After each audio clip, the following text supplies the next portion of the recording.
What I want to talk about today is related to our Parshat Mishpatim. There are a lot of different rules in Mishpatim. Anyone want to take a guess or know how many different mitzvot we have in Parshat Mishpatim? Shout it out. Sorry, something over here. 13. No, more than 13. 50, someone said. It's very, very close. 53.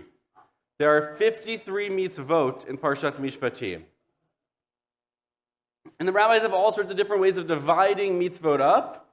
We can divide them by how many of them are prohibitions or negative mitzvot, things that you're not supposed to do, and how many of them are mitzvot ta'aseh, mitzvot that you have to do. And that is, there are 30 that are, I'll be flipping it around, but I think it's 30 are mitzvot that you should do, things that you have to do, and there are 23 prohibitions in this parsha. Or it could be the other way. That's not on the test. There's another way of categorizing mitzvot that the rabbis have. And Maimonides in particular divides up this idea of mishpatim, laws that have a clear purpose, something, for example, like don't steal. Why shouldn't we steal? Sorry? Because people need it, right? A society where everyone steals from everyone wouldn't be a good society. It's morally wrong, so we shouldn't steal. That is, according to Maimonides, it would be a mishpat, a law that has a clear reason for it, versus the chukim, the laws that are less clear. It's not so obvious what the reason behind them are. Something, for example, like shatnez, the prohibition of wearing garments made of different fabrics that are mixed together, or the rules about not planting different crops next to each other. It's a little less clear what the reason for that is. And then all of the mitzvot in between fall somewhere along those lines of having a reason or not having a reason, or a clear reason, as Maimonides would say. And all this is to say that today I want to focus on this question. Why keep the mitzvot? There are 53 mitzvot in Parshat Mishpatim. There are 613 in the total of the Torah, although some of them are out of commission now in a post-temple world. And despite that, 613 sounds like a lot of mitzvot. There are literally thousands upon thousands upon thousands when you include all of the rabbinic mitzvot, all of the explanations of them from the Torah, all the explanations that are found in the Talmud, in the law codes, and are delivered by the rabbis.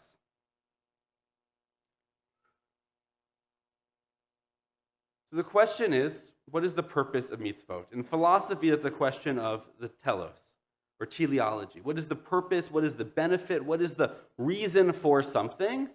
As opposed to an idea, the cause, an etiology, right?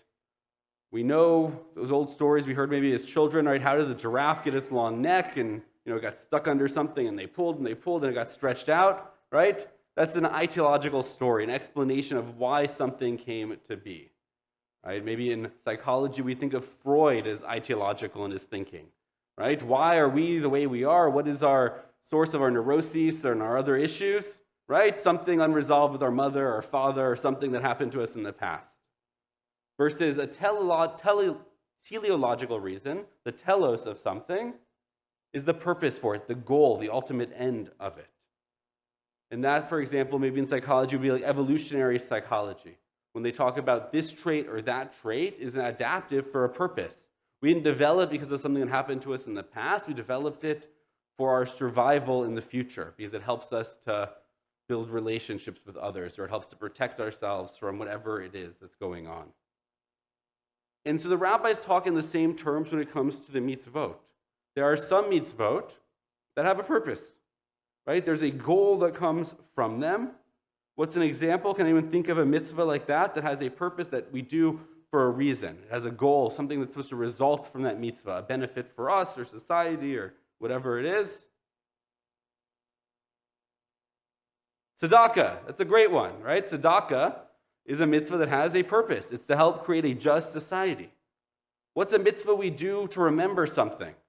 We do a mitzvah because of a story. It goes back to remind us of something that happened in the past. It's not necessarily a current purpose. There's a lot of them. A bris, a yortzeit, these are things that remember something from the past, right? Although certainly the yortzeit canon, we could argue, has an immediate present benefit as well, the act of remembering. But the bris also, right, remembers the covenant. Shabbat. Shabbat has both. Shabbat is something that we can see a benefit in resting and taking a break from the week. And what does Shabbat really ultimately remember? Bereshit. God created the world in 7 days, or in 6 days, and rested on the seventh.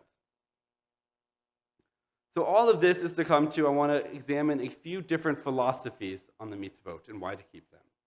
So we started with Rambam, who lived around 1100 to 1200 in that range. He was a medieval philosopher and scholar and rabbi and thinker and doctor, and really just puts the rest of us to shame with all that he accomplished in his lifetime. And he divides it up in those two categories: the mishpatim, laws that have a purpose, a utility, and the hukim, laws whose purpose is less clear to us. Now, what's important for Rambam is that they still have a purpose. Even if we don't understand them, he says they have a purpose. And that's as opposed to the rabbis who came a few hundred years before him. There were several different philosophers and thinkers and rabbis who said, Saadia Gaon is one of them, that there are some mitzvot that are commanded by reason. You have to do because it just makes sense to do them. Again, things like don't murder, don't steal, give charity, don't lie. Laws that we could philosophize about and come up with on their own. And other laws that you simply do because God said so. We can never understand their purpose. And in fact, they might not even have a purpose other than God said to do it, so you have to do it. Right? That's Saadia Gaon and other philosophers of that generation. But still in modern times, that philosophy persists. There's philosophers and thinkers like Yeshayahu Leibowitz, who was a chemist, a professor of chemistry at Hebrew University. He lived from 1903 to 1994. His sister is a very, very famous scholar and teacher of Tanakh, Nechama. But he kept himself to philosophy, Jewish philosophy, on the side when he wasn't working in his chemistry lab. And he says that the reason to do a mitzvah is to serve God, much like Saadia Gaon for the ones that we don't understand. But Saadia Gaon split it into two. Some we understand, some have a purpose. Leibowitz says to do a mitzvah for any reason other than to serve God, you haven't really fulfilled the mitzvah.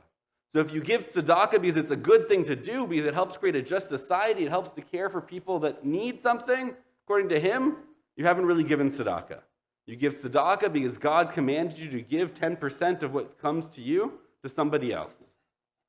If you keep Shabbat because you find it restful and enjoying, he says you haven't kept Shabbat. You keep Shabbat because God said, Shamor v'zachor, keep and remember the Sabbath. It's a pretty extreme position. I would think by that most of us may not have kept many mitzvot if the only reason for keeping them is to serve God. But then there's another thinker I wanted to look at, Rav Aharon Lichtenstein. And he lived from also here in the 20th century, 1933 to 2015. He was the Rosh Yeshiva of a very big yeshiva in Israel. And he says that you can't think about the mitzvot in terms of individual reasons. Why keep kosher? Or why keep Shabbat? Or why give charity at tzedakah? Why don't lie? Why don't steal? Why practice the laws of shatnez, the separation of certain linens and fabrics in your garments? He says instead that we have to look at the whole system. Why keep the mitzvot at all? And the value of mitzvot aren't seen in individual mitzvot, but in the system as a whole. And the only way then to really see the value in the mitzvot is to participate in them. And to participate in the entire system, not just the ones you understand, but also the ones you don't. To live your life according to the mitzvot. He says only then when you live in that system, do you see the value not for the individual mitzvot, but the totality of living a halachic life, living a life of commandedness. The whole system of mitzvah, of command. And again, that's different than some of these earlier thinkers. And the final thinker I want to look at is Mordechai Kaplan, founder of the Reconstructionist movement, lived over 100 years from 1881 to 1983, and that was his whole thinking, was that we should observe the mitzvot as traditionally as possible, but reconstruct the meaning of them. That the old reasons for doing them don't make sense to us in the modern world, And so instead of saying a prayer before you eat, because that prayer is payment to God for the benefit of the food you're about to enjoy, instead say that prayer to take a moment to appreciate that you have food and others don't. Or to think about the people that prepared that food for you, or the people that helped to work in the field to cut and produce the food, and the people that packaged it in the factory, and the people that drove it to the supermarket, and the people that put it on the shelf, and the woman at the checkout, and the man who is mopping the floor, and everyone else that was involved in the production of you getting that food. That it's a chance for us to give gratitude, not necessarily to God for creating that food out of nowhere, but to everyone along the way that made it. And so the point of all of this is there are a lot of different reasons for the mitzvot. And last week I talked about God and different ways of thinking about God. But that goes hand in hand with commandment, mitzvah. The rituals, the acts, the things that we do, the actual actions of daily Jewish life. And the truth is, there's many different reasons to do them. We saw just a few of the many different philosophies, the many different reasons that are given, the many different ways of thinking about the purpose of mitzvot. But ultimately, they're not the most important part. What happens in our parsha this week? We receive these 53 mitzvot. There's a special ritual Moses does, a covenant between the Israelites and God, an acceptance of the Torah. And what do the Israelites do? They say, Vayamru kol asher diber Adonai, all that God has spoken, na'aseh v'nishma. We will do and we will listen. It's an interesting phrasing of it, right? The rabbis have a lot to say about that. First, they say they'll do, then they say they'll listen. When someone asks you to do something, which usually comes first? Do you hear it or do you do it? You hear it first, usually, right? My wife asked me to empty the dishwasher. I pretend like I didn't hear her a few times. Eventually, right? She says it enough that I have to admit that I heard it, and then I have to empty the dishwasher. Just joking. But usually you hear the command and then you do it. But the Israelites say it the other way around. We will do it and then we will listen. And the rabbis tell us that this is really the essence of the mitzvot. This is what separated the Israelites from all the other nations God offered the Torah to. The rest of them wanted to know what was in it first. The Israelites first accepted the commandment. We will do it and then we will hear. Then we will listen. The way the rabbis interpret that is to mean then we will understand. That first we will do the action, and then the purpose, the reason for it, will come later. Think about what we just looked at. I talked you through, or bored you through, about 1,500 years of Jewish philosophy, of different ways of thinking about the mitzvot. For a people that have kept the mitzvot in every generation, in every society, in every culture, the whole reason we're still here today is that we've observed and passed these commandments down from one generation to the next, ledor v'dor. For people that have done that from one generation to the next, and we don't have a reason for doing it. There's not one single reason of why we should keep the commandments, but many different reasons. Because in Judaism, what comes first is that we do it, and then we will understand, we will accept the meaning behind it, we will listen, and we will hear the meaning behind it. For me, when I started to become more observant, it was a strange journey. When I was in 5th grade, I came home one day and I said I didn't want to eat pork anymore and I didn't want to have milk and meat together.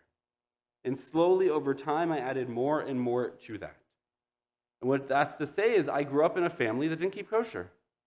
We would go to Shabbat services and we'd participate at the synagogue and do all sorts of different very Jewish things, went to Hebrew school 3 days a week.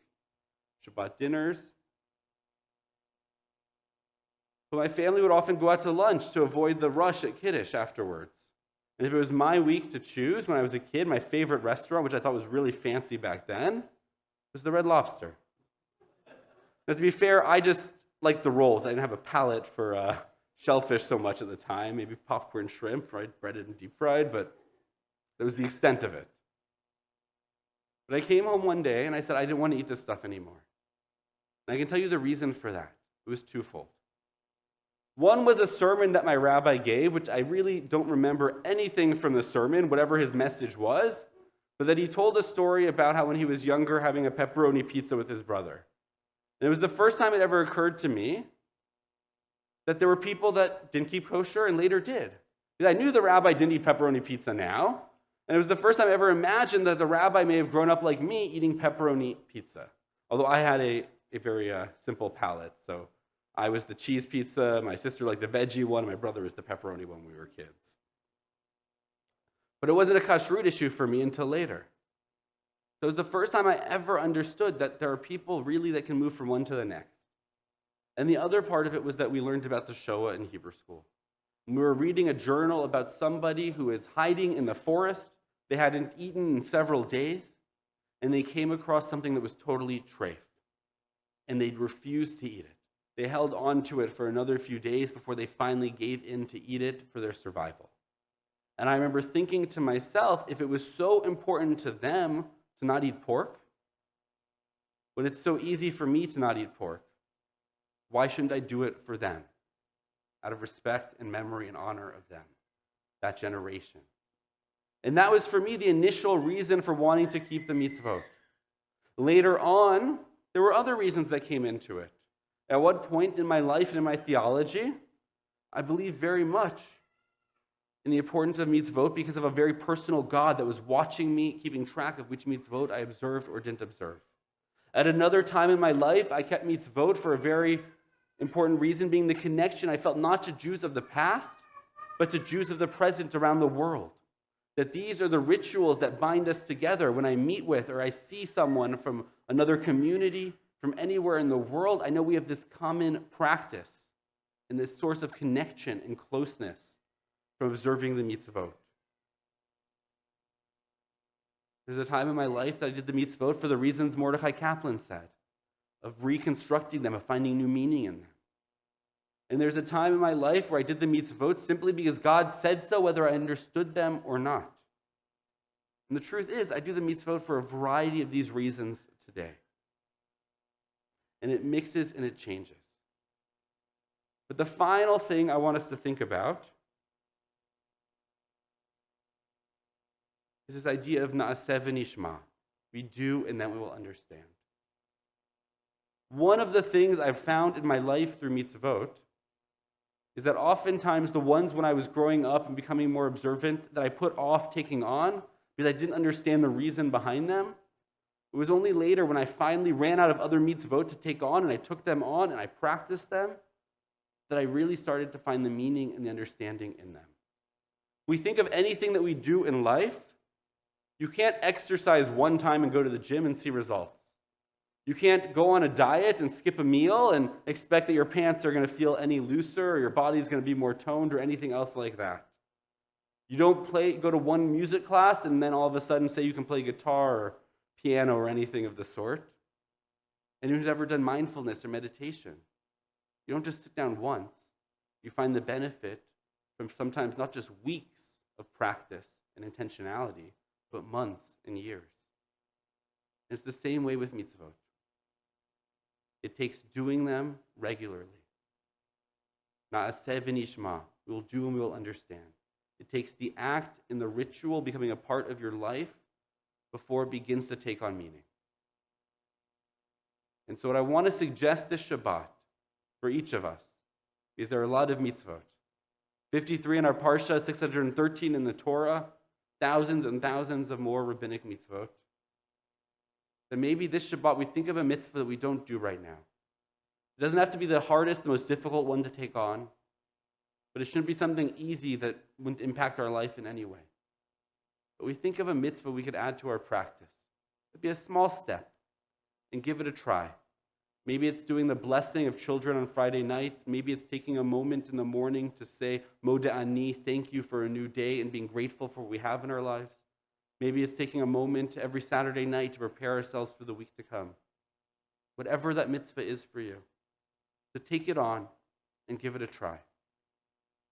What I found in life is if you do it, and you do it regularly, you say, Na'aseh v'nishma. I'll do it and then I'll understand it. I promise you, if you do it, the understanding will come. Shabbat shalom.